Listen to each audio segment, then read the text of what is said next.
أعوذ بالله من الشيطان الرجيم بسم الله الرحمن الرحيم السلام عليكم ورحمة الله وبركاته الحمد لله رب العالمين الحمد لله الذي أنزل السكينة في قلوب المؤمنين pengantar tasawuf. Tasawuf ya?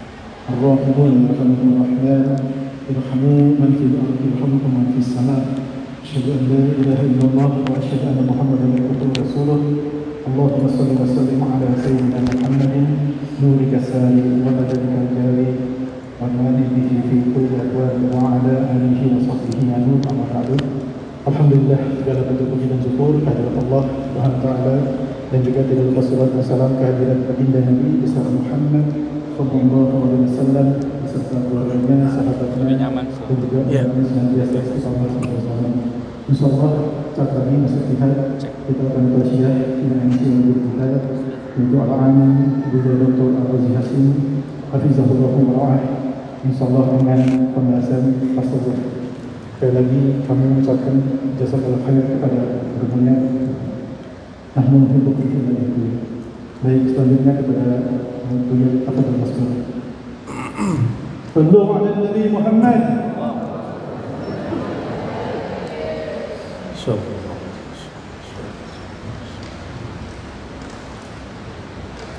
Assalamualaikum warahmatullahi wabarakatuh.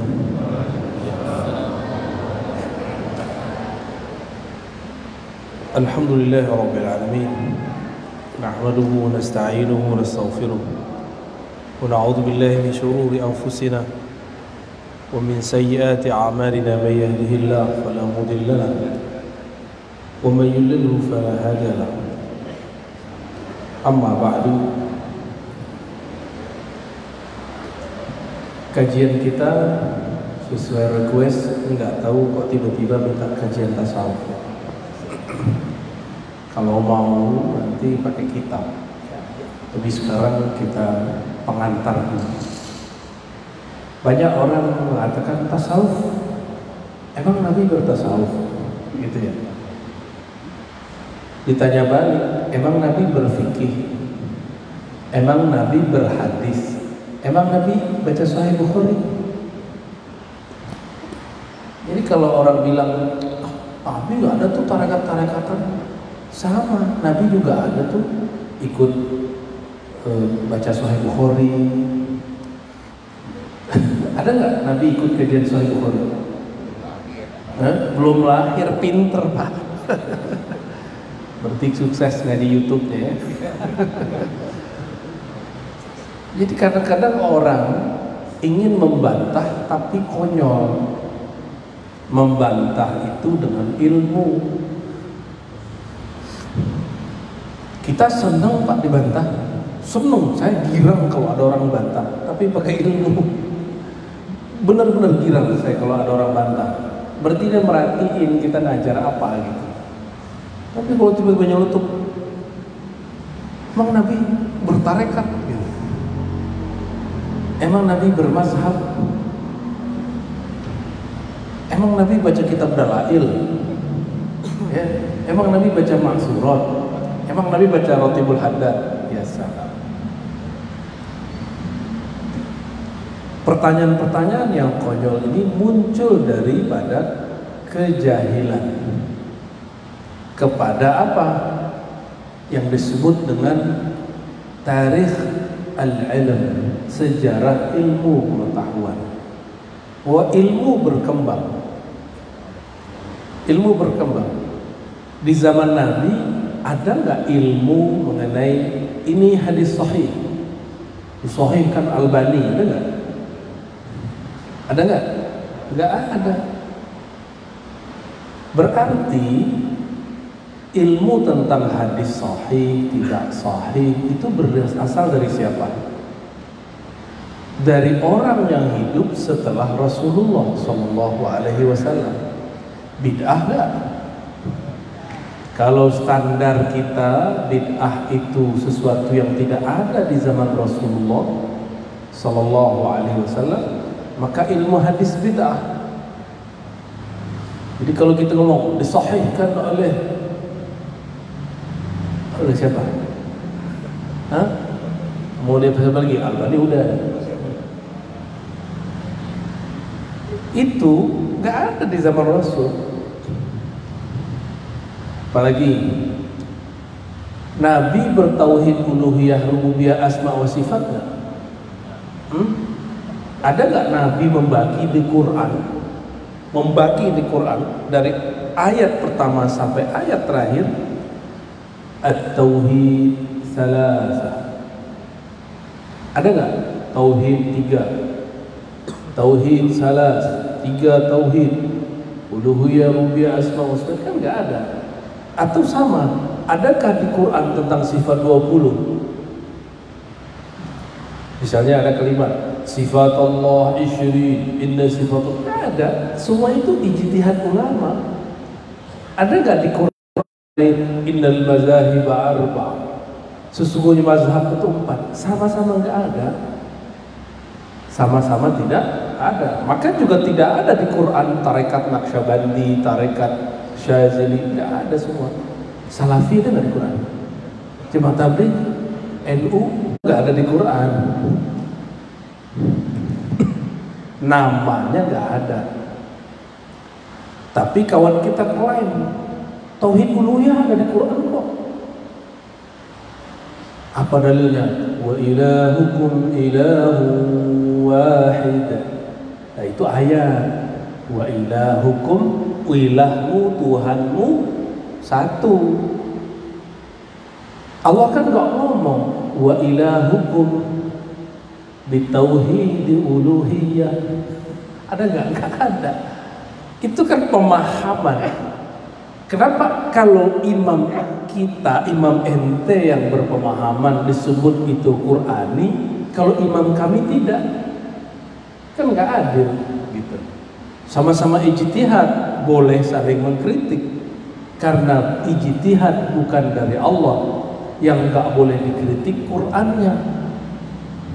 Pemahaman terhadap Quran boleh dikritik. Sepakat nggak? Kalau ngeritik Quran kafir, ngeritik Nabi kafir. Tapi ngeritik riwayat hadis Nabi nggak kafir. Imam Bukhari itu pengkritik riwayat hadis Nabi, bukan pengkritik hadis Nabi. Kalau hadis Nabi nggak boleh dikritik, tapi riwayatnya, beritanya dari mana, kepada siapa, itu ilmu hadis.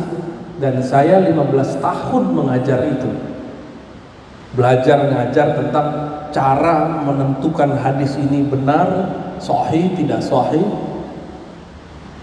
Dan kami selama 15 tahun itu bolak-balik khataman kitab hadis untuk mengetahui ini hadis sahih, tidak sahih hadisnya.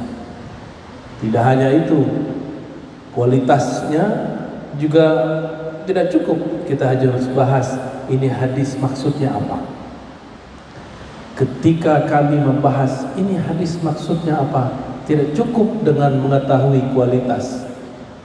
Kalau hadis yang berkaitan dengan fikih, kami harus meminjam ilmu fikih. Ilmu fikih lewat mazhab.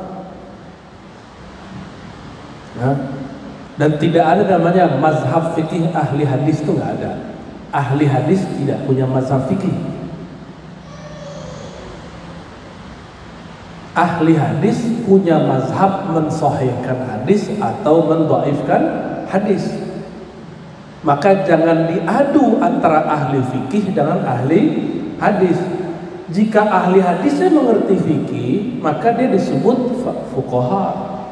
Siapa itu? Imam Abu Hanifah, Imam Malik, Imam Syafi'i, Imam Ahmad bin Hanbali. Mereka itu ahli hadis, mengerti fikih. Maka coba lihat, Abu Hanifah punya kitab hadis namanya Musnad Abu Hanifah. Jadi ada riwayat hadis, riwayat Abu Hanifah ada. Baru dengar ya? Tuh baru dengar, antum mu'alaf sih muhadisnya. Ada hadis riwayat Imam Malik, judul kitabnya Al-Muwatta. Kata Imam Syafi'i, umur 10 tahun beliau sudah hafal kitab ini. As-sahhul kitab ba'da kitabillah al-Muwatta. Kitab yang paling valid kualitasnya setelah Al-Quran adalah Al-Muwatta. Loh, Imam Syafi'i kok ngomong gitu? Kenapa Imam Syafi'i gak ngomong? Kenapa? Apa? Betul, Pak. Imam Bukhari belum lahir. Iya, dia belum lahir. Karena Imam Bukhari belum lahir, dia belum nulis. Yang baru ada Al-Muwatta Malik. Itu Imam Malik diejek orang. Kamu nih nulis buku yang ditulis orang. Apa jawaban Imam Malik? Wa ma lillahi baqiyah. Jika ini buku karena Allah pasti kekal. Sekarang semua kitab Muwatta tidak ada lagi yang tersisa kecuali Muwatta Imam Malik. Jadi Imam Malik ini sudah diperjalankan ruhaninya oleh Allah. Nanti Muwatta'mu yang akan jadi. Cuma nggak boleh sombong. Bahasanya diperhalus. Wa ma lillahi baqiyah. Karena Allah pasti kekal. Kalau orang sekarang apa? Lillah gitu. Tapi saya geli sih dengan kalimat itu. Lalah lillah itu agak gimana gitu. Kayaknya gak pantas kita ngomong gitu. Ya. Imam Syafi'i punya kitab yang diriwayatkan Imam Syafi'i. Ya. Wah nih. Ya. Semuanya diambil dari kitab Al-Um. Hadis riwayatnya Imam Syafi'i langsung. Biar nggak antum pertentangkan cara sholat kita ini dengan cara sholat sifat sholat Albani. Itu kan cuma salah satu kompilasi aja, gitu ya. Jadi Imam Syafi'i periwayat hadis kan? Periwayat hadis. Kalau kurang percaya buka kitab Bulughul Maram. Di sini ada kajian kitab Bulughul Maram, harus ada, ya. Itu kitab ditulis oleh imam ahli hadis bermazhab Syafi'i, Ibnu Hajar Al-Asqalani. Cuma sering dipakai oleh orang anti mazhab. Ya, hadis pertamanya tentang Ma'ul Bahar, kata Rasulullah SAW, Al-hillu maitatuh, At-tuhuru ma'uhu al-hillu maitatuh. Airnya suci, bangkainya halal. Di situ sebutkan rawahu Malik wa Syafi'i wa Ahmad, diriwayatkan oleh Imam Malik, Imam Syafi'i, Imam Ahmad. Belum ada Bukhari, ya, belum ada Imam Al-Bukhari.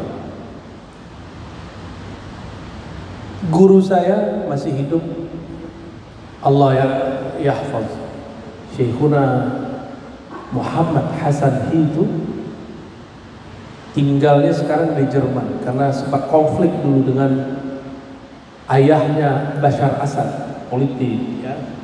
Dan sekarang Bashar, dulu Assad, konflik dulu. Dia berani ngeritik pemerintah. Di Timur Tengah itu ngeritik pemerintah, mau negara mana aja, enggak, apapun negaranya, kritik sekarang tar malam hilang. Nah, di Indonesia kritik di mana-mana, hatta di warung pecel. Kita duduk di warung mie, orang ngomongin pemerintah dan nggak ditangkap. Saking banyaknya kan bingung menangkap yang mana. Dan Indonesia ini negeri sekarang negeri surga kritik. Beruntung menjadi orang Indonesia, ya. Jadi netizen yang paling aktif sedunia itu Indonesia. Bener. Makanya orang Korea, orang Jepang senang dubbing atau ngambil tokoh atau dia nyanyi lagu Indonesia. Karena mereka tuh dikit. Kalau orang Indonesia senang melihat Korea, langsung tuh viewernya banyak. Ya, apa namanya? Saya sampai sekarang nggak benar-benar nyebutnya subscriber, itu ya. Baik. Kalau orang bertanya, kalau tasawuf dalilnya mana? Gitu ya. Emang Nabi bertasawuf? Coba saya tanya Bapak Ibu, bertasawuf pengen sholat khusyuk kan? Iya gak? Dalil sholat khusyuk di mana? Surat Al-Baqarah 45 46. Dan ada pernyataan di Quran di surat Al-Mu'minun, qad aflahal mu'minun alladzina hum fi salatihim khashi'un. Sungguh beruntung orang beriman. Siapakah mereka? Yang di dalam sholatnya mereka khusyuk. Inilah tasawuf. Antum kalau nggak belajar tasawuf, kusut sholatnya. Mau ustadz sekalipun nggak bertasawuf, kusut.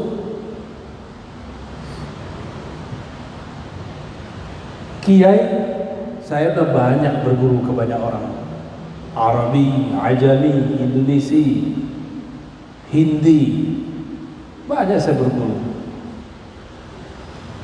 Itu nggak banyak yang khusyuk. Sholat kok matanya kemana-mana. Itu orang Arab tuh Pak. Allahu Akbar. Bismillahirrahmanirrahim. Alhamdulillahirabbil alamin. Maliki yaumiddin. Ya Rabbi ya nasta'in. Mata itu kemana-mana. Kalau nggak sibuk sama ininya. Beda dengan Abu Bakar As-Siddiq radhiyallahu taala anhu. Takbir, badannya bergetar. Allah. Antum kalau ngeliat Abu Bakar As-Siddiq sholat, getar semua. Gak ada yang sanggup. Makanya saya gak berani ngimamin sering-sering di luar Pak. Sesekali aja. Kadang dijebak sama imamnya. Kayak tadi pagi, subuh. Ustaz, ada satu permintaan. Tolong imamin saya ya.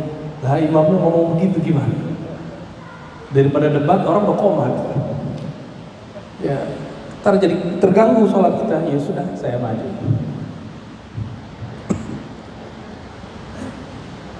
Saya punya guru namanya Syekh Qasim.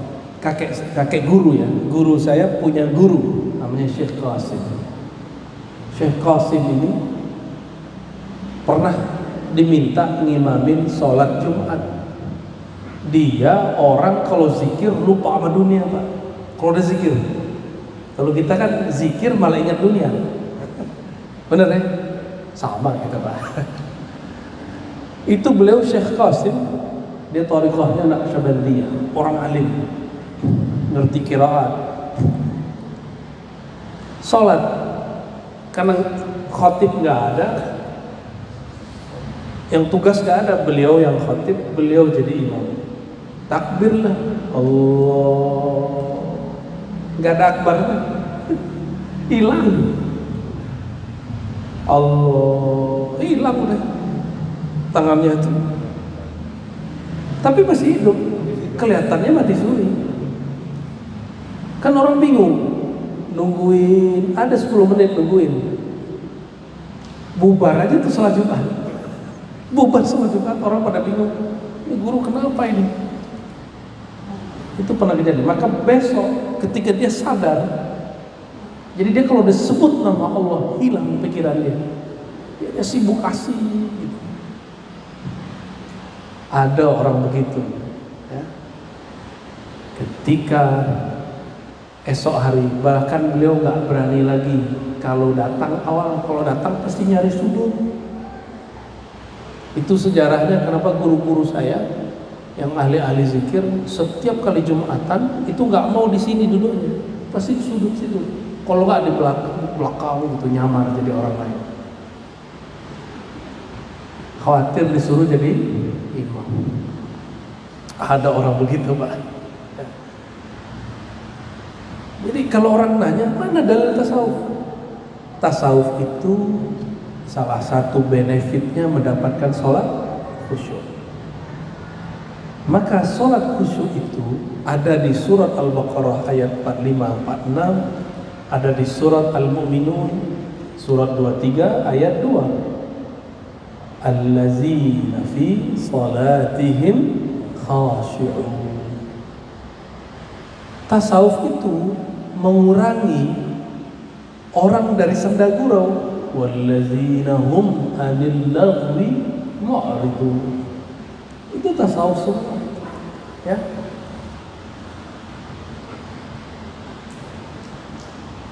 Baru setelah itu ilmu fikih.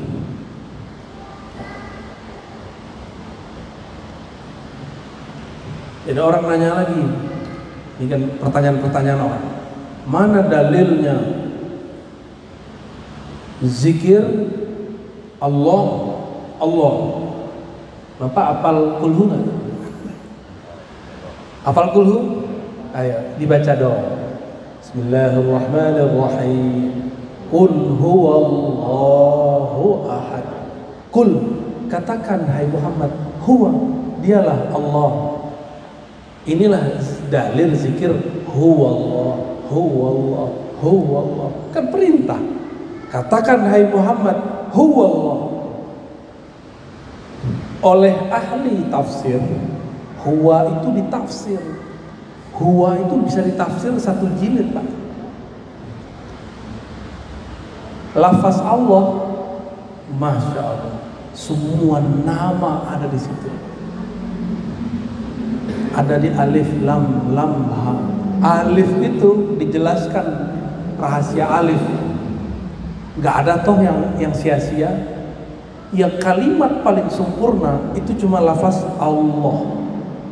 Kalau Ar-Rahman, coba Bapak buang Rahman, rohnya dibuang. Ha mim nun. Apa artinya? Latif, lamnya buang. Tif. Apa lagi? Wadud, wawunya dibuang. Dut. Kan nggak seru, Pak. Nggak jelas. Tapi kalau lafaz ini Allah, alif itu kesempurnaan nama, keesaan nama. Lam itu lam jalaliyah, keperkasaan, kemuliaan, kewibawaan nama. Lam kedua jamaliyah, keindahan nama. Kalau kita buang alifnya lillah, buang lagi alifnya lahu, itu lam ada maknanya sendiri. Apa beda lillah dengan lahu? Ada. Kalau saya bilang ini milikku, lillah, ini milik Allah, itu ketegasan itu. Lahu itu kelembutan. Lamnya buang semua, sisa hu.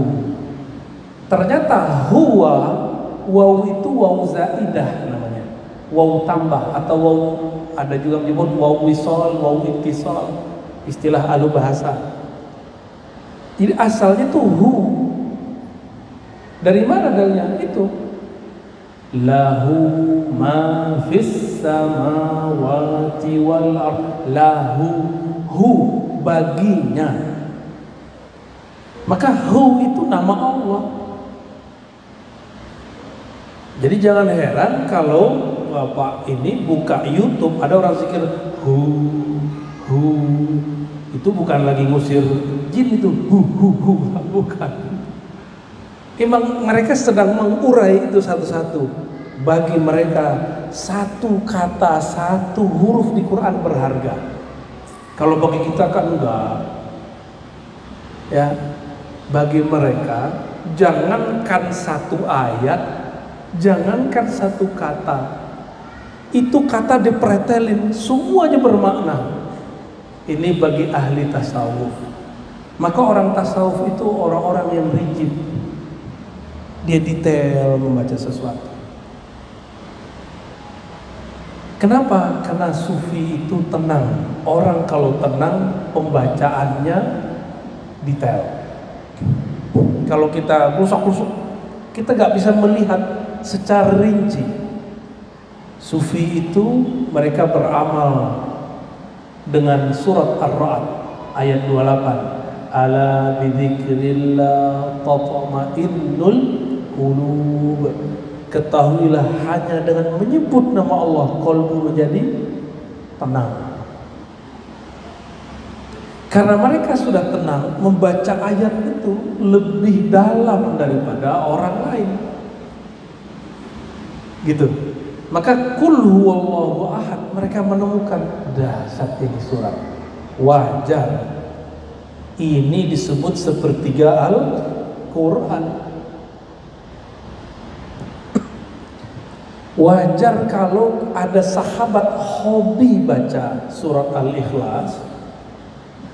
Dia dicintai oleh Allah Subhanahu wa ta'ala.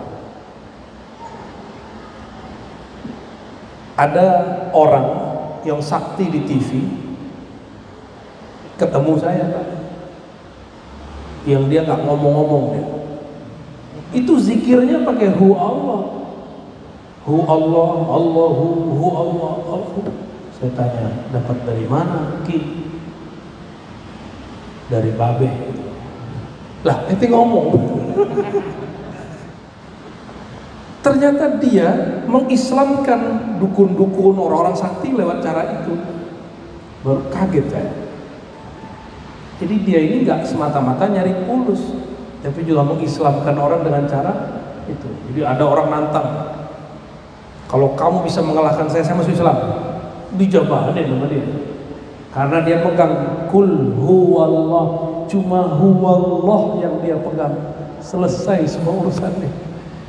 Kita udah baca kulhu berkali-kali, ditiup-tiup nggak jadi-jadi, kesurupan nggak sembuh-sembuh, karena nggak tahu tekniknya, baru tahu membacanya.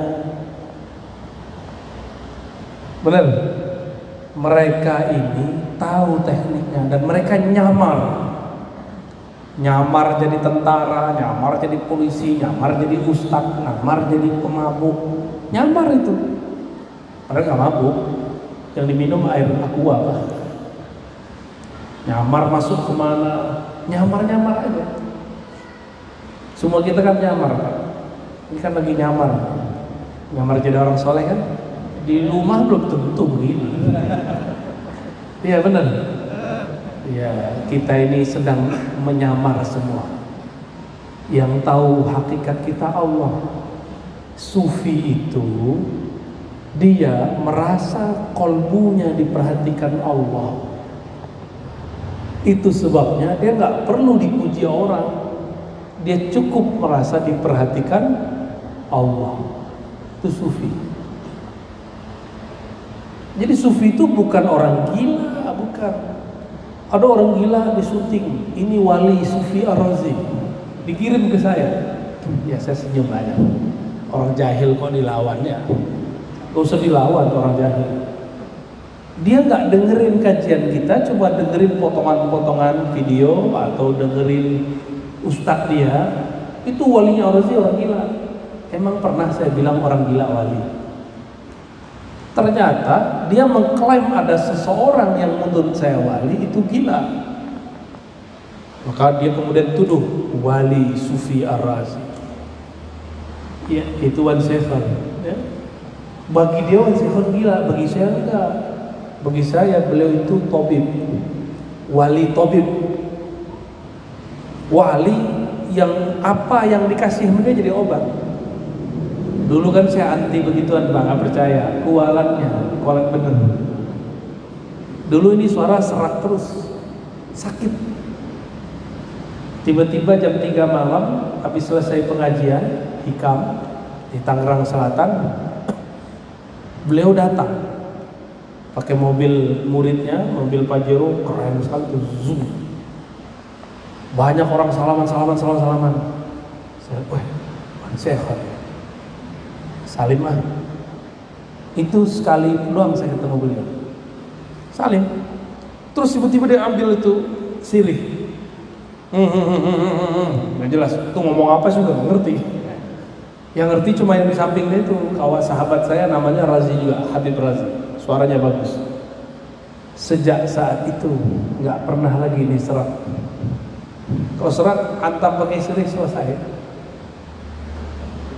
Ar-Razi yang kata orang sekolah sampai S3, yang ngasih obat seratnya orang yang ente sebut gila. Yang gila ente apa dia? Hah? Jadi orang-orang ini ketipu ketipu oleh penampilan orang-orang tertentu. Jadi bagi dia kalau dia nyoret-nyoret itu gila. Gak begitu ya. Berarti yang nyoret-nyoret tembok gila semua dong. Baik. Jadi sufi itu apa? Tasawuf itu apa? Nah, kita harus punya perbandingan. Fikih, akidah, tasawuf, hadis, tafsir. Ilmu hadis ya. Ilmu sumber riwayat, kualitasnya dan statusnya, diterima atau tidak suatu riwayat. Jadi tujuan belajar ilmu hadis apa? Supaya mengetahui ini riwayat diterima atau mengetahui cara ilmu mengetahui kesahihan dan ketidaksahihan suatu amalan, sah atau batal. Ilmu akidah, ilmu mengetahui sifat Allah yang wajib, yang mustahil, yang jaiz. Lalu tasawuf apa? Ilmu tasawuf, ilmu juga ilmu sama kayak tadi, untuk mengenal Allah, mengenal cara beribadah kepada Allah agar mengetahui ibadah diterima atau tidak. Kalau ilmu hadis saja bisa ada ilmu diterima atau tidak, kenapa ibadah ini bisa diterima atau tidak? Enggak bisa dipelajari? Bisa dipelajari. Sholat kita tadi nggak ada yang diterima, Pak. Serius? Nggak ada yang naik tadi. Percaya sama saya? Nggak ada yang naik tadi. Semuanya kacau, pikirannya kemana-mana, termasuk saya.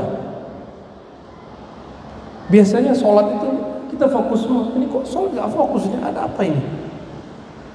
Ada yang salah kali niat kita datang ke sini atau enggak, saya nggak tahu. Sama nggak? Pikirannya banyak tadi? Banyak pikiran tadi, ya kan? Saya nggak tahu alam gaib, Pak, tapi itu yang datang ke dalam batin saya. Nggak ada yang terima. Makanya wajib, bukan sunnah, istighfar pada sholat.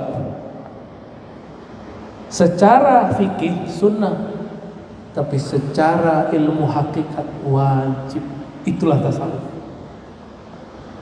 Sholat kita nggak pantas diterima, nggak pantas. Sholat kayak gitu mau diterima. Terus gimana mau jadi qad aflahal mu'minun? Ya. Maka perlu ada latihan khusyuk. Latihan khusyuk.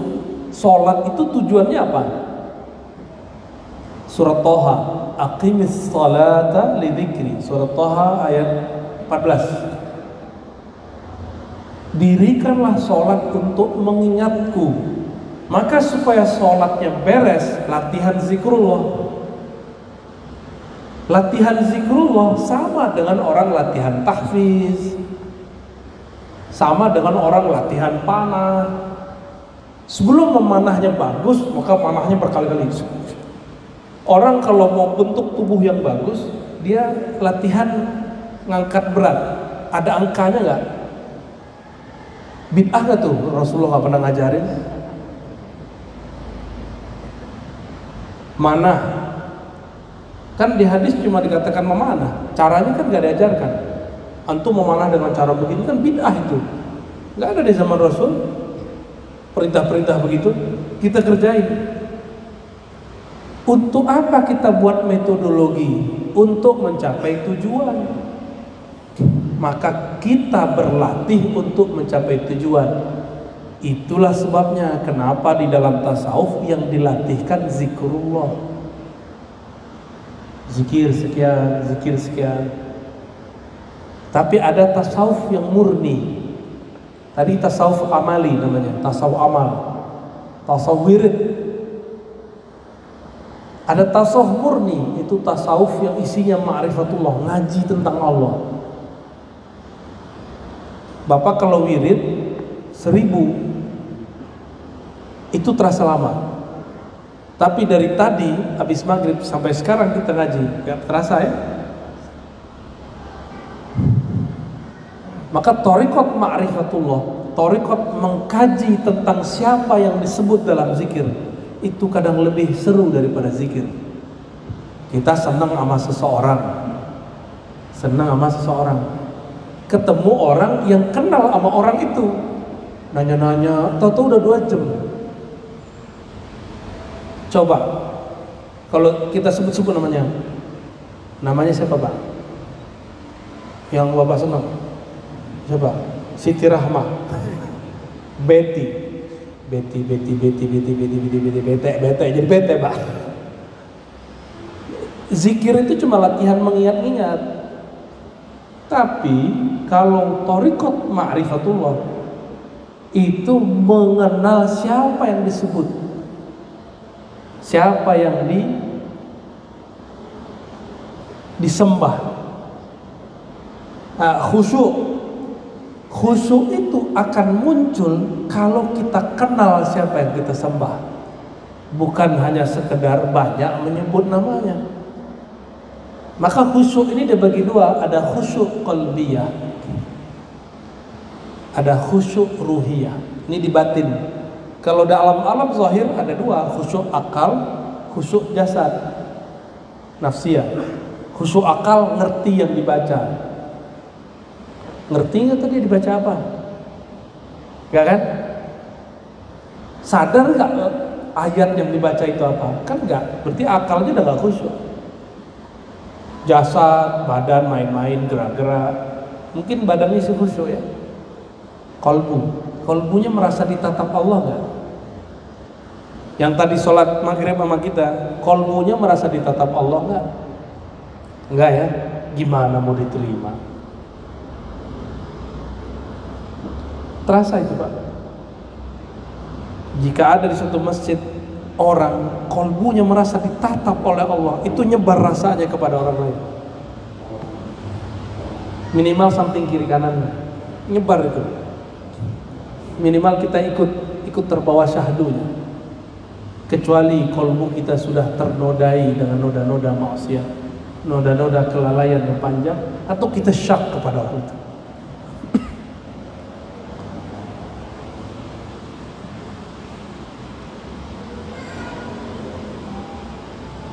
Berdasarkan ini semua, maka bertasawuf itu bukanlah aneh-aneh ya. Tasawuf itu bukan zikir nari-nari, itu seni orang zikir.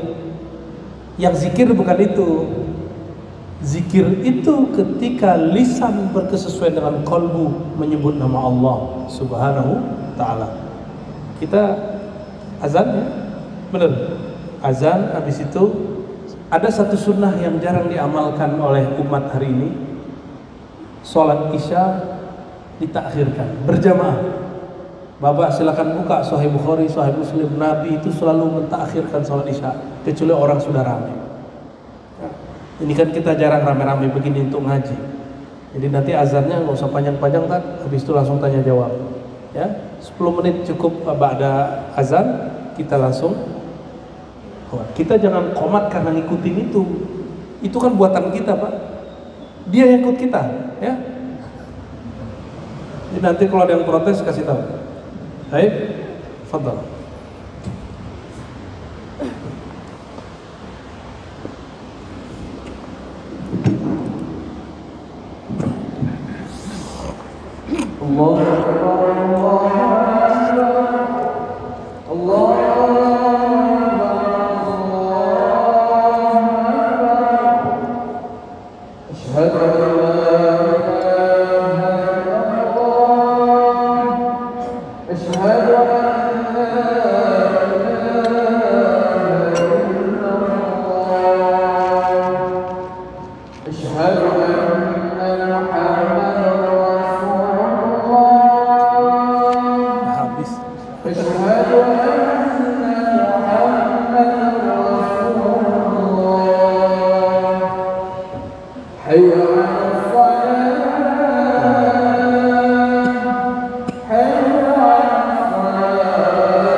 وابعثه مقاما إنك لا تخلف الميعاد.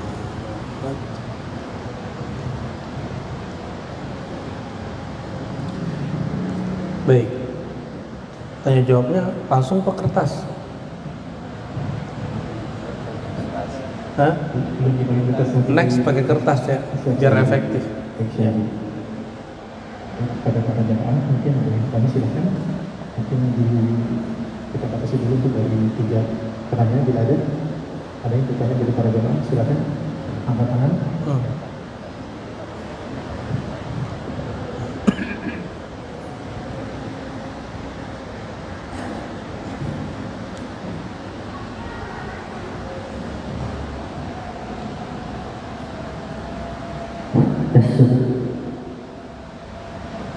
Bismillahirrahmanirrahim. Assalamualaikum warahmatullahi wabarakatuh. Assalamualaikum. Mohon izin Buya mau menyampaikan pertanyaan 2 hal. Pertama, saya Jelani dari Jati Sampurna Bekasi. Alhamdulillah dengan berkat Allah dengan kawan-kawan dari Bekasi juga bisa hadir di tempat ini. Alhamdulillah. Buya mohon maaf. Pertanyaan pertama ini berkaitan dengan roh gitu ya. Saya 2 orang anak saya sudah meninggal, masih belum balik. Pertanyaannya adalah apakah roh seorang anak yang belum balik bisa mengenal orang tua? Baik. Ya. Kedua, Buya, mungkin ini bukan pertanyaan tapi mohon ridho dan ikhlasnya Buya untuk mengijazahkan teknik zikir qalbu. Beserta saya salah satu pengikut Buya di YouTube. Torekot YouTube ya. Nah, pada waktu itu ada acara Buya dengan tidak salah Kiai Haji Muhammad Mudan. Ya, tidak salah kemudian Buya mentampilkan dan teknik zikir qalbu, kemudian Al-Fakir menulis, kemudian mengikuti, namun belum berani untuk mengamalkan. Antum ikut nangis. Ada rasa yang beda, ya, rasa bergetar, namun tapi belum berani untuk mengamalkan karena belum ada izin dari dunia. Jangankan antum, aneh dikirimin orang nangis lagi. Dikirimin orang foto video istighfar nangis lagi. Mungkin itu Ya. punya. Terima kasih. Assalamualaikum warahmatullahi wabarakatuh. Itu bukan saya itu, karena saya nggak begitu orangnya. Jadi ketika saya begitu, namanya isyarat. Jadi orang itu kalau belajar tasawuf ada 2 hal yang terjadi padanya. Pertama disebut makom, yang kedua disebut hal. Makom itu pencapaian rohani, hal itu rasa yang diberi. Itu saya lagi hal namanya. Ya. Ternyata hal itu bisa terekam dalam kekuatan kata-kata. Benar ya? Dalam kata-kata bisa terekam. Dan itu bukan saya, karena kalau saya nggak begitu. Nantilah kalau antum beruntung, jika halnya datang, kita talqin semua. Sekarang rajin-rajin dulu zikir ya hayyu ya qayyum 40 ba'da sholat. Ba'da sholat ya hayyu itu pembuka otak, pembuka qalbu. Kalau ibarat orang mau bertani, dia gemburkan dulu tanahnya, baru dia tancapkan biji. Gitu ya. Yang pertama tadi tentang apakah ruh anak yang belum baligh wafat dia kenal ayahnya. Ruh itu ketika meninggal dia kan sudah masuk ke dalam jasad. Ya. Maka secara bin jasad, binnya itu tetap ke ayahnya. Dan itu dijamin masuk surga semua. Nanti kalau antum tergadai ke neraka, mereka nanti yang minta-minta kepada Allah, ya Allah, kami bisa masuk surga kan karena bapakku, karena ibuku. Kalau 2, waduh, enak tuh ya. Enak tuh. Jangan berharap anaknya kecil dibunuh-bunuh, Pak, jangan. Jangan salah paham, ya. Dan Nabi SAW ketika ada seorang ibu nangis anaknya meninggal, ada yang meninggal anaknya 3, apa kata Nabi? Kamu akan dijamin masuk surga dengan ada anaknya. Ada sahabat nanya, bagaimana kalau 2 wahai Rasulullah? Iya, sama. Tapi sahabat ini nyesel nanya, kalau atu gimana wahai Rasulullah? Ya, untung dia lupa ya kan, jadi bikin kita penasaran. Apakah dia kenal? Dia nanti dikenalkan. Karena ruh itu ketika dia mati, dia nggak mati. Yang mati cuma jasad, ruh nggak mati. Ruh itu energi. Ternyata ahli kimia, ahli fisika, ahli biologi, ilmu eksak sepakat mengatakan energi tidak pernah habis. Energi itu abadi. Energi itu dalam bahasa agama disebut ruh. Karena ruh itu dia bersiap berpindah. Dia coba pindah doang, ini ada yang jadi cahaya. Jangan dikira cahaya begini hilang Pak, ini berlanjut lagi. Coba lihat, bintang berkedip-kedip nggak? Itu ada yang setelah 1000 tahun baru nyampe di sini. Ada yang 1 tahun baru nyampe di sini. Ada yang 8 menit nyampe di sini. Matahari itu 8 menit nyampe di bumi cahayanya. Jadi energi itu bergerak terus. Jadi apa yang kita lakukan di bumi itu tidak habis, walaupun antum mojok di hotel, mojok di pohon, mojok di mana, korupsi di mana, melakukan yang nggak benar di mana, itu energi jalan terus.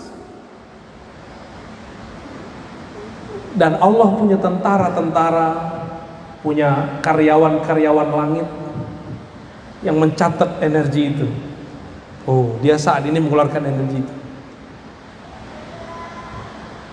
Tapi energi paling dahsyat, wala dzikrullahi akbar. Sungguh mengingat Allah itu lebih besar. Jadi insya Allah anaknya kenal. Nanti kan ruhnya dikasih badan lagi. Badan yang bukan badan yang di bumi. Kalau badan di bumi sanggup nggak Pak? Jalan 500.000 tahun. Sanggup nggak? Maka tubuh yang Allah kasih nanti itu bukan tubuh ini. Tulang ekornya sama, tapi tubuhnya bukan tubuh ini. Tubuh ini disuruh ke Indomaret aja udah capek. Ya, kayaknya tuh banyak penyakit semua tuh. Gitu ya, wallahu a'lam bishawab.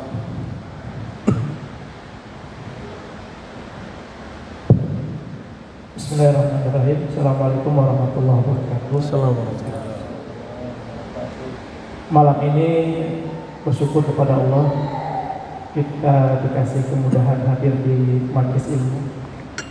Begini Buya, yang pertama pertanyaan dari saya, apa hukum memakai sorban? Karena kalau kita melihat sangat banyak versi, mungkin nanti bisa lebih jelas lagi dari Abuya. Yang pertama, yang kedua, kita ketahui juga aliran tasawuf begitu banyak. Kira-kira menurut Abuya mana tasawuf yang memang sangat mudah buat kita amalkan? Karena biar bagaimanapun kita sangat butuh kepada tasawuf ini. Itu saja. Terima kasih. Assalamualaikum warahmatullahi wabarakatuh. Assalamualaikum. Hukum pakai sorban. Sorban itu juga banyak modelnya. Dulu waktu Ibnu Abbas ketemu dengan seorang tabi'in, dia pakai sorban bukan sorban Mekah. Saat di Mekah dimarahin beliau. Ilbas di bahasa ahli Mekah, pakai pakaian orang Mekah. Ditegur oleh Ibnu Abbas karena berpakaian yang bukan pakaian yang majmuk, dianggap dengan libas syuhrah, pakaian syuhrah. Tahu pakaian syuhrah? Pengen nonjol, pengen beda. Coba aja Pak, orang nggak ada pakai sorban, Bapak pakai sorban sendiri, itu aneh loh rasanya. Ntar walaupun Qur'annya nggak benar disuruh jadi imam. Tapi boleh nggak? Ya boleh. Cuma kalau guru saya kayak Ali Mustafa Yakub itu 9 tahun di Saudi mengharamkan pakai serban di negeri yang tidak berserban. Sebagaimana beliau mengharamkan pakai kopiah hitam di negeri yang orangnya pakai serban semua, gitu. Jadi beliau bukan mengharamkan serbannya, tapi tradisinya. Karena al-urf, tradisi itu bagian dari hukum. Namun sekarang pakaian itu bukan hanya tradisi, tapi seremonial. Untuk seremonial agama, orang sudah terbiasa melihat, terutama Habib pakai serban, Ustadz pakai serban, bener gak? Saya cuma punya 2 atau 3 guru yang istiqomah berserban. Makanya yang saya sering pakai kopiah biasa, songkok hitam. Ya, apakah ini bid'ah? Enggak. Yang sunnah itu menutup kepala, itu yang sunnah. Apa caranya? Itu berpulang kepada kita. Ya, itu berpulang kepada kita semua. Jadi tidak wajib, juga tidak diharamkan. Nah, ada bab yang lain, bab tasawuf. Dalam bab tasawuf ada namanya mahabbah. Kalau sudah cinta, maka kita ingin meniru yang kita cintai. Nabi Muhammad SAW setiap hari kalau keluar rumah pakai sorban nggak? Pakai sorban. Dan sorbannya bukan satu warna, bukan hanya putih, kadang merah, kadang hitam. Kalau beliau hitam biasanya pakai yang runcing.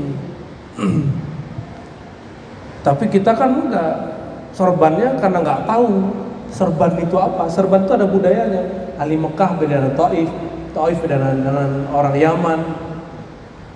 Habibna Umar itu beda dengan Al-Habib Adni. Beda cara serbannya. Bahkan beliau dengan abangnya sendiri, Allah yarham, beda cara serbannya. Ya. Tapi kalau pakai kopiah songkok gimana, Pak? Sama aja. Ini pilihan, bukan berarti ini nggak sunnah. Biasa aja, ya. Imam Izzuddin bin Abi Salam satu-satunya imam di zamannya nggak mau pakai serban, dia pakai kupluk aja. Orang serbannya di zaman itu tebal segede ban Vespa. Dia enggak, dia beda sendiri. Ya. Tapi semua ulama berserban, cium tangan dia. Ya, Imam Izzuddin bin Abdis Salam disebut Sultanul Ulama. Bahkan sultan cium tangan dia. Oke, jadi terserah antum mau pakai serban itu boleh. Misalnya seremonial Maulid atau ada kedatangan zuriat Rasul, silakan. Bab cinta. Jadi bab cinta ini bukan wilayah fikih. Ini wilayah tasawuf. Kalau fikih yang tadi di depan saya bahas.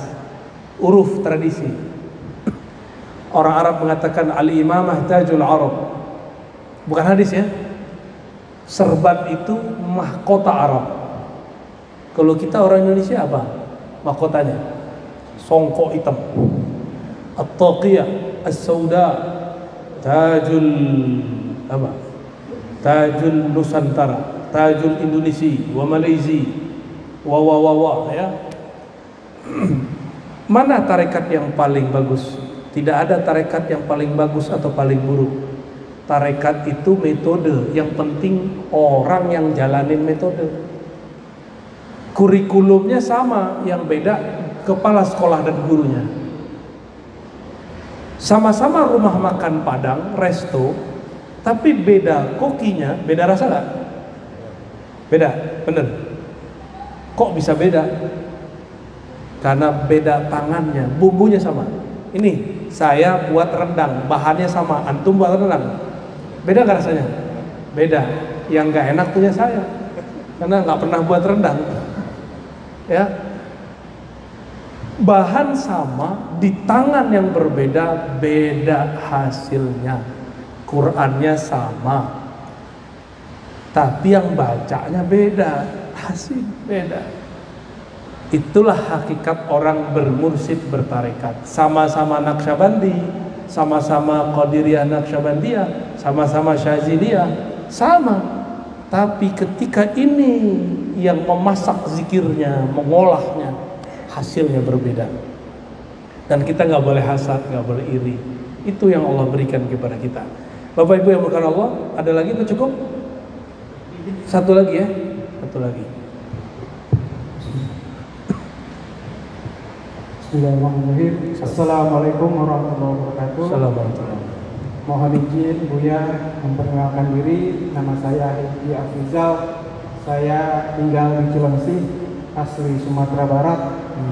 Kebetulan juga pernah bareng sama Abuya tahun 2004 di UIN. Abuya di Usuluddin, saya di Syariah. Sama-sama di KMM, Komunitas Mahasiswa Minangkabau. Salam kenal kembali Buya. Iya. Jadi ada satu pertanyaan saya tentang tasawuf. Tasawuf identik dengan tarekat thariqah. Ada organisasi di bawah Nahdlatul Ulama bernama Jatman, Jamiyah Ahli Thariqah Al-Mutabaroh An-Nadiyah. Nah, pertanyaan saya begini Bu ya. Ada sekitar 43 thariqah itu. Nah, ada seorang salik ikhwan, ketika ada baiat thariqah A, dia ikut dengan mursyid A. Ada baiat thariqah di sana, dia ikut juga. Ada baiat thariqah ini artinya banyak mursyid, banyak sanad. Itu bagaimana Bu ya untuk proses perjalanan suluk untuk mencapai agar kita bisa dalam istilah makrifat atau usul. Mungkin seperti itu Bu ya. Yang kedua, saya sering mengikuti kajian YouTube Abuya. Pernah saya melihat ada tentang kemursidan di salah satu tarekat di Jawa Barat. Waktu itu mursyidnya wafat. Nah, muncullah satu dinamika waktu itu. Ahlul Baitnya tidak mengakui satu kemursidan, dan kemursidan yang satunya, kemursidan itu mempunyai banyak jamaah. Nah, kadang dinamika ini membuat ikhwan yang di bawah ini dilema, apa yang harus dilakukan. Opsi bahwa mursyid itu harus yang hidup. Mursyid itu kalau yang mati nggak bisa. Kalau misalnya dia sudah wafat, kenapa nggak langsung ke Rasulullah saja? Nah, mungkin di situ karena waktu itu saya lihat YouTube-nya itu sepotong, jadi saya kurang memahami. Padang tapi nggak Muhammadiyah, bertarekat. Ya. Gimana dengan orang yang sering ngambil bayat talqin? Nah, kenapa dalam kajian saya thariqat itu yang penting bukan talqin tapi ngaji? Karena talqin ilmu lebih penting dari talqin zikir. Ya, karena kejadiannya kayak tadi, jadi kolektor bayat, kolektor talqin, terbingung, gue mau ikut tarekat yang mana ya? Kebanyakan nih. Cukup mobil satu sampai daripada mobil banyak tapi nggak dipakai-pakai. Karena saking bingungnya mau pakai ini bagus tuh. Namun ada yang disebut tabarruk, seperti tabarruk, ngambil berkah. Kita cukup bermursyid ke satu orang, tapi bertabarruk kepada ribuan orang boleh. Ngambil berkah, ngambil sanad. Bertabarruk itu tradisi ahli hadis. Karena sufi ini banyak yang ahli hadis, mereka selesai ngaji kepada seorang mursyid, dia minta izin untuk tabarruk muter. Tapi amalan dia yang dia jalani satu orang mursyid. Silakan berbaiat 1000 kali, tapi mursyid cukup satu aja. Setelah mursyid, misalnya kita sudah selesai di kurikulum mursyid, boleh nggak ganti mursyid? Ganti mursyid nggak boleh, tambah mursyid boleh, upgrade mursyid boleh. Kalau ganti mursyid, antum su'ul adab, kurang ajar namanya. Tapi menambah mursyid boleh. Mursyid kan pembimbing, yang sempurna kan cuma Rasulullah. Maka di luar Rasulullah, mursyid tidak ada yang sempurna. Maka mursyid gak boleh larang muridnya kalau muridnya sudah cukup pemahamannya. Jangan ditahan, guru nanti jadi hijab. Jadi kebanyakan murid nggak usul-usul, tidak sampai kepada hadirat Allah karena ditahan sama gurunya. Harus dilepas kepada guru yang lain.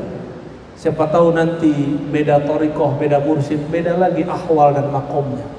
Ya, jadi saya mengimbau para praktisi tarekat, para mursyid, wakil talqin, jangan menghijab murid. Jadilah yang membuka jalan untuk murid. Tapi kalau ada nih, ini baru, kita bilang tunggu dulu, tar waktunya saya kasih tahu, kamu akan saya lepas. Nah itu hak seorang mursyid. Sama kayak masuk sekolah, kan ada dari kelas 1 sampai kelas 6, kelas 1 sampai 3, kelas 1 sampai kelas 3, kan begitu. Selesai dulu kelas 3, baru ente pindah. Kalau enggak, di sini dia pindah kelas 2, belum naik kelas pindah lagi. Nggak naik kelas Pak, udah 1000 kali nggak naik kelas, di situ aja. Inilah nasib kolektor talqin tapi nggak punya mursyid. Ya, guru-guru itu pencemburu. Serius wallahi, guru-guru itu pencemburu. Apalagi kalau nafsiyahnya belum selesai, dibakar sedikit dia nanti serang mursyid yang lain. Seperti ustadz-ustadz menyerang ustadz-ustadz yang lain. Padahal sama-sama ahli sunnah, sama-sama berjuang, cuma karena beda politik serang-serang, ya. Terus apa tadi yang terakhir?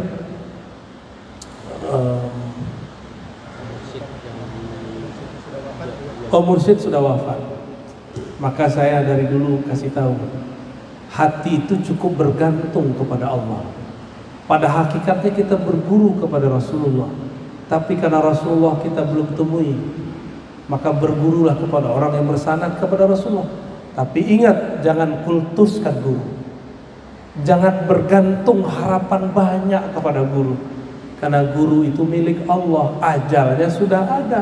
Kalau tiba-tiba sang guru dipanggil Allah, gamang kita. Maka di Quran disebutkan, bertawakallah, tawakkalu 'alal hayyil ladzi la yamut. Kalau engkau mau bertawakal, berserah nasibmu, jiwamu, berserahlah kepada yang maha hidup, tidak pernah mati. Guru mursyid mati, Imam Syafi'i aja mati, Bukhari aja mati, Syekh Abdul Qadir aja meninggal, Nabi Muhammad pun wafat. Yang tidak mati hanya Allah. Jadi berguru itu adalah adab kita mengambil ilmu kepada Allah. Kalau guru wafat, kita belum matang, carilah guru baru. Tapi kalau antum sudah istiqomah dengan amalan, sudah punya pola hidup disiplin, guru meninggal, nggak perlu cari mursyid lagi. Kecuali ketemu mursyid yang bermakrifat, ma'rifatnya melebihi zikir-zikir. Orang bermakrifat itu ibarat bulan purnama. Jika dia terbit, maka mursyid-mursyid yang lain akan hilang. Ya, jadi nggak boleh fanatis. Kalau orang fanatis, nanti Imam Mahdi keluar, ente nggak percaya. Jangan fanatis dengan siapapun, hatta mursyid yang sakti. Ya, nanti keluar Imam Mahdi, kita nggak percaya. Imam Mahdinya mursyid dia, nggak begitu. Ya, nggak ada mursyid mengajarkan begitu. Kira-kira itu udah jam 8, semoga bermanfaat. Ya, alhamdulillah kita dapat 2 sunnah. Sunnah ta'lim, sunnah mengundur sedikit sholat isya berjamaah. Ini sunnah yang sudah jarang diamalkan orang di zaman ini. Semoga Allah meridhai kita yang hadir. Wassallallahu ala sayyidina Muhammad. Allahumma ya Rahman ya Rahim, ya Karim ya Azim. Ya Allah yang maha mendengar seruan kami, sampaikanlah salam kami kepada baginda Nabi Muhammad sallallahu alaihi wasallam. Allahumma salli wa sallim wa barik ala sayyidina Muhammad. Allahumma ya Ghaffar ya Ghafur, ighfir lana dzunubana. Ya Allah yang maha pengampun, dosa kami banyak. Dosa mata kami banyak, dosa telinga kami banyak, dosa lisan kami banyak, dosa tangan kaki kami, kemaluan kami, perut kami, lisan kami tidak terhitung ya Allah. Namun rahmat dan ampunanmu lebih luas ya Allah. Maka leburkanlah semua dosa kami dalam ampunan dan rahmatmu ya Allah. Ya Allah, solat kami tidak pantas diangkat kepada Engkau. Haji, zakat, umrah, semua zikir kami pun belum pantas disebut sebagai amalan yang ikhlas kepada Engkau. Maka ya Allah, kami tidak pantas masuk surga dengan amal kami. Fa'aghriqna wa aghmidna bi rahmatik. Namun karena rahmat-Mu, Engkau mengatakan kami akan masuk surga juga ya Allah. Dengan ini ya Rabb ya Rahman ya Rahim, bi rahmatika farhamna wa bi rahmatika fa'adkhilna al-jannah. Ya Allah yang Rahman, yang Maha Rahim, yang Maha memiliki rahmat kepada alam semesta. Dengan rahmat Engkau yang luas itu ya Allah, izinkan kami bertemu Rasul-Mu di dalam surga. Izinkan kami memandang kepada Engkau di dalam surga. Ya Allah, ya muqallibal qulub, wahai yang membolak-balik hati kami. Hati kami ya Allah, pagi ini, siang ini, malam ini mungkin menjadi orang soleh, tapi esok pagi belum tentu menjadi orang soleh. Karena Engkaulah yang maha tidak berubah, kami selalu berubah-ubah. Maka jadikan kalbu kami berubah kepada kebaikan ya Allah. Jika kami mengalami goncangan kami mendekatkan kepada Engkau ya Allah. Allahumma wafiqna wa ahlana lidhul. Allah wafiq wa ahlana li ta'atik. Ya Allah, dekatkan kami, beri ilham kami, bisikkan ke dalam jiwa kami agar selalu mendekatkan diri kepada Engkau. Rabbana atina fid dunya hasanah wa fil akhirati hasanah wa qina adzabannar. Ya Allah yang memiliki kebahagiaan di langit di bumi, di dunia di akhirat, mohon berikan kami bahagia di dunia, bahagia di akhirat. Wassallallahu ala sayyidina Muhammad walhamdulillah rabbil alamin. Mohon maaf salah kurangnya. Assalamualaikum warahmatullahi wabarakatuh. Waalaikumsalam warahmatullahi wabarakatuh. Masya Allah, jazakallah. Alhamdulillah, insyaallah kepada para jemaah seperti kami sampaikan, insyaallah untuk pengajian guru mulia kita untuk Al-Alim Buya Dr. Aruz Jasim hafizahullah wa ra'ah, insyaallah akan dilaksanakan setiap bulan di pekan kedua hari malam Ahad. Baik, kami atas nama pengurus Masjid Ittihad mengucapkan mohon maaf yang sebesarnya apabila kehilangan bulan acara ini. Terima kasih. Assalamualaikum warahmatullahi wabarakatuh.